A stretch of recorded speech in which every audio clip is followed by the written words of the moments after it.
আজকে আর কালকে শনি রোববার 6 আর 7 জুলাই জাতীয় পুতুল খেলা। বর্ধমান শহরে দীর্ঘদিন ধরে যে পাপেটের ইতিহাস রয়েছে, বর্ধমানের পাপেটিয়ার্স অন্যভাবে এই পাপেটের যে ঐতিহ্য বয়ে নিয়ে চলেছে।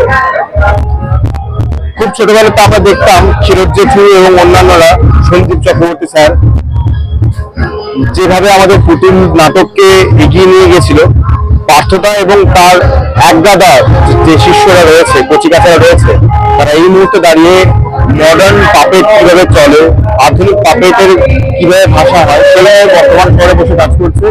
বর্ধমান শহরে যারা থিয়েটারের মানুষ হিসেবে আমাদের ভীষণ গর্ববোধ হয়। এই মুহূর্তে আমরা দেখতে পাচ্ছি যে প্রচুর মানুষ, প্রচুর বাচ্চারা এখানে এসেছে।